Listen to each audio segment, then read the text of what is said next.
Super blessed kayo mga kapiksi. Ngayong buwan ng August pero again guys, anytime, no? Magle-level up yung buhay nyo, mga kapiksi. Pagsabay ng level up ng buhay nyo, doon sasabay yung mga marites na maninira sa inyo. Kasi magkakaroon, ito yung sinasabi natin na magandang pagbabago. Diba kanina sabi ko may magandang pagbabago after nung challenge or problema, papasok yung mga blessings and magle-level up yung buhay nyo.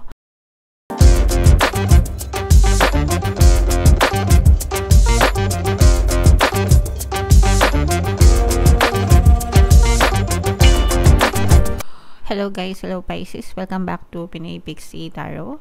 Ang pamagat ng episode natin for tonight is third quarter kapalaran para ngayong July, August, September para sa Pisces, Sun, Moon, Rising, Sign, and Venus. Wait lang. Sorry, bumabagsak yung aking lagayan ng camera. General reading lang guys. Pwede mag-resonate, pwedeng hindi. Combination ng positive and negative energy.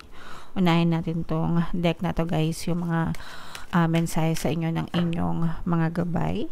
So, meron tayong you're ready, meron tayong no, and meron din tayong communicate clearly mga kapiksi. Ito guys, itong no na to, no, parang merong sinasabi dito na parang ibig sabihin nito, no na hindi na no para sa'yo, pero parang no na matuto ka magsabi ng no sa ibang tao mga kapiksi. Parang sinasabi dito na ready ka na para tanggihan yung mga toxic, yung mga ibang bagay na pagsamantala sa inyo, especially if you are a yes person. Pag sinabing yes person, yung parang oo na lang ng oo, no, sa sinasabi ng ibang tao, sa hinihingi ng ibang tao, and sometimes naaabuso tayo dahil sa kakayas natin sa ibang tao na yung problema nila, parang tayo na yung namomroblema dahil kakayas natin sa kanila. So, eto guys, I'm sensing na it's not a no na ibig sabihin no para sa'yo, kundi parang you should learn how to say no mga kapiksi. Okay? And ready ka na sa pagpasok ng third quarter, ready ka na para sa mga blessings, ready ka na para sa mga biyaya, ready ka na para sa next chapter ng buhay mo. Be open to receiving mga kapiksi na mga blessings para sa inyo yan. And meron din tayong communicate clearly guys. Ibig sabihin nito, makipag-usap ng maayos sa ibang tao sa buhay nyo, or ayusin nyo yung communication nyo para maiwasan yung mga gap, para hindi magkaroon ng mga tampuhan, ganyan. Kahit sa ano pang mga klase ng deals natin mga kapiksi, kailangan meron tayong maayos na pakikipag-usap sa ibang tao. Communication is the key, ika nga, no, sa maayos na relationship natin sa ibang tao guys. Okay? So, comment down below mga kapiksi if feeling nyo naka-resonate sa inyo yan. Pasensya na kayo guys kung may naririnig kayo nagwe-welding ha, kasi may nagpapaayos ng bahay sa amin. Anyway, tingnan natin tong deck na to. Hanapin natin yung energy ng Pisces. Habang sinashuffle ko to guys, panoorin nyo muna yung video natin regarding sa ating paano mag-manifest ng abundance video course. Kapiksi, sawa ka na ba sa mga struggles at hirap sa buhay mo? Masipag ka ba at masikap sa buhay ngunit hindi ka pa rin umaasenso? Ilang beses ka na bang nag-attempt mag-negosyo at mag-invest pero palagi ka pa rin nalulugi? Sa pagkakataon na ito ay maaaring may subconscious beliefs ka na nagiging balakid sa iyong pag-unlad at pagyaman. Introducing, paano mag-manifest ng abundance video course. Dito ay matututunan mo ma-overcome ang mga balakid mo para tuluyan ka ng umunlad, umasenso, sumagana, maging matagumpay, successful at maswerte sa iyong kabuhayan, pera, trabaho, negosyo sa labi at kaperahan ng bonggang-bongga. Dali, mag-send na ng email sa pinoypixie@gmail.com at simulan na ang iyong pagyaman ngayon. Alright, so sa lahat ng gusto mag-avail ng course guys, good news no, meron tayong mid-year promo ngayon, magbibigay ako ng 20% discount guys until June 30. Sobrang laki ng discount mga kapiksi. I-avail nyo na mid-year sale yan guys, kaya sobrang laki ng discount. And meron tayong bagong course guys, paano mawala ang third party at magkaroon ng harmonious na relationship para sa mga kapiksi natin na nagdadanas ng third party situationship sa relasyon nila. Opening promo tayo, extended until June 30 mga kapiksi, 30% discount naman, kaya mag-avail na kayo guys. So, Pisces guys, kayo ay na-represent ng Queen of Cups sa ating spread.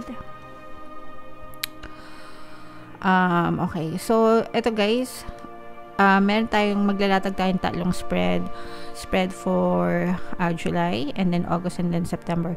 Pero anytime guys, sa loob ng third quarter, pwede nyo ma-experience itong mga to.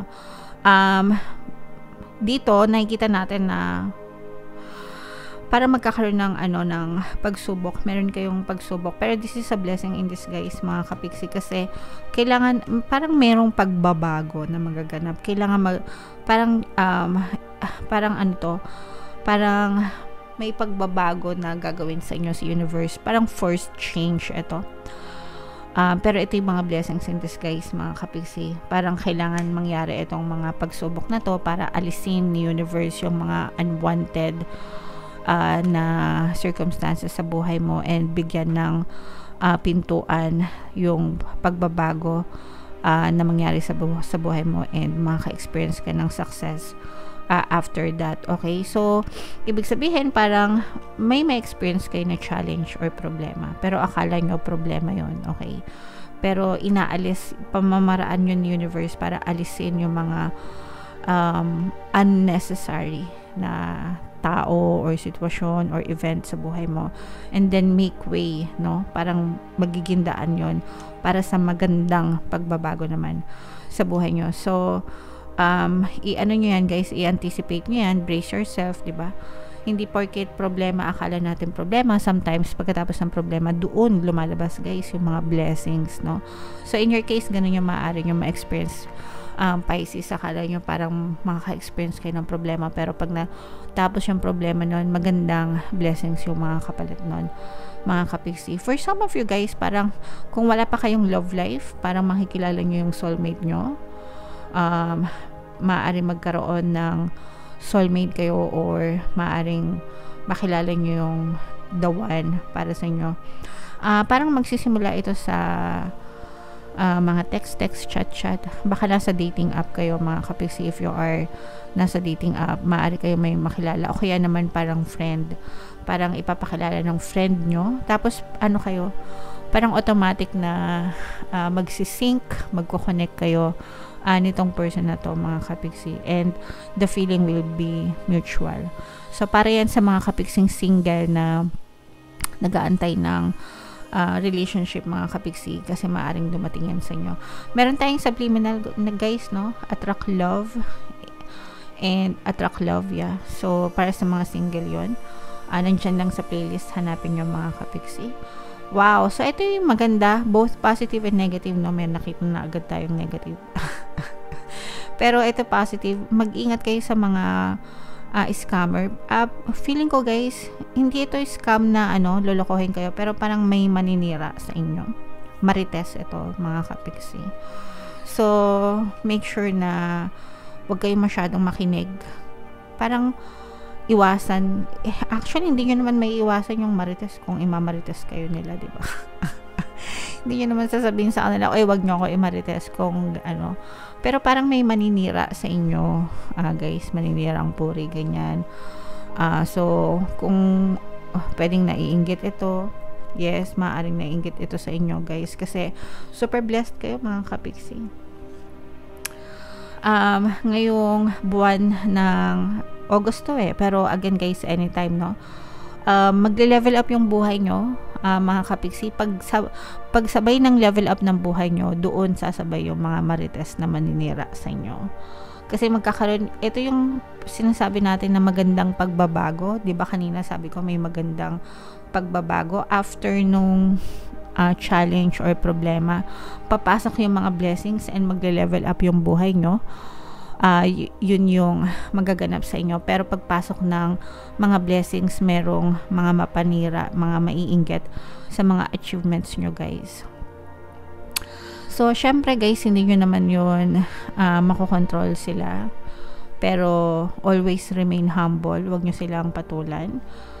Super magiging masaya kayo ngayon, guys, kasi nakikita natin yung pag-angat ng pamumuhay nyo. Kasi, parang mas bibilis yung progreso ng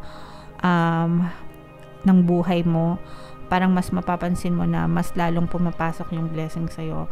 And mas magiging mabilis, no? Mabilis yung pag-angat mo. Yung iba sa inyo, guys, literal na pwedeng ma-promote kayo. Yes, pwedeng ma-promote kayo, mag-level up, no?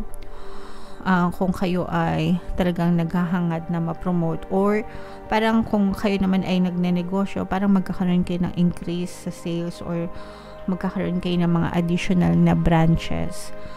Kung may mga physical stores kayo, or kung let's say for example wala kang physical store, online ka lang, parang madadagdagan ka ng empleyado kasi dumadami din yung sales nyo, mga kapiksi. Pero habang tumataas ka, guys, may naiinggit sa inyo, so other people will try to pull you down. Chichismax kayo niyan, mga yan. So dead sa kanila, guys. Pero always remain humble, mga kapiksi. So ito, guys, i-mind nyo to, guys. Mind promotion, mind many blessings, more blessings, mind magagandang pagbabago. I-mind nyo yan, guys, sa comment section, kasi yan yung mga nakikita natin very positive energies para sa inyo. Merong bagong investment na pwedeng subukan ka, pero mag-ingat, guys, kasi baka matinig kayo dito sa investment na to. Ibig sabihin, to, guys, pain ito, so mag-ingat kayo dito sa investment na to. Yung mga get rich quick scheme, yung mga nangangako na yayaman agad kayo, kapag sinubukan nyo tong investment na to. So it's a fraud, guys. Ibig sabihin hindi siya totoo, and kapag sinubukan nyo siya, maaari kayong matinik ng malalim. Ibig sabihin failure, masasaktan kayo ng bonggang-bongga, mga kapiksi. For some of you, parang merong mang-iiwan din sa inyo, merong lalayo, mga kapiksi. So sa mga to, guys, parang feeling ko magkakaroon ng separation, merong lalayo na kapamilya, pwedeng mag-a-abroad ito, or magkakaroon ng hiwalay, separation. Pwedeng guys, let's say for example, baka merong anak ka na mag-aasawa, kailangan niyang lumipat dun sa asawa niya, so magkakalayo kayo, parang ganun, no? Pero not necessarily na hiwalay na sa mga mag-asawa, pwede rin, check nyo. Pero I'm sensing na this is more of like a family member na kailangan lumayo.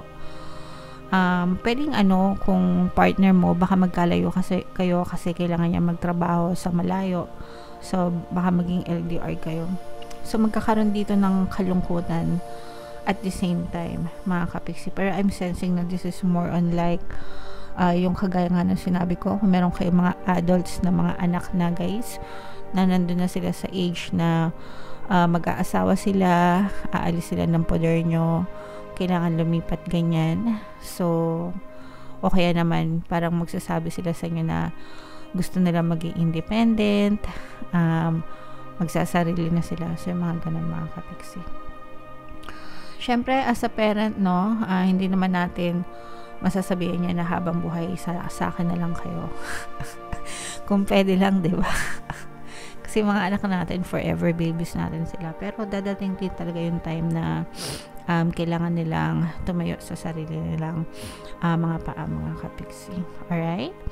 So, comment down below, guys, if feeling nyo naka-resonate kayo dyan. This is both negative and positive. Yung mga positive, guys, i-mind nyo sa comment section. Yung mga blessings, promotion, mga magagandang pagbabago yan, i-mind nyo yan lahat, guys. Ito yung ating mga pampaswerte subliminals, pakinggan nyo para makatulong sa inyo. And ito naman yung ating success stories ng paano mag-manifest ng abundance video course. Click here to subscribe and click here to join our membership program. Thank you for liking, sharing, and subscribing, and see you again next time. I love you all, guys. Have a nice day. Bye-bye.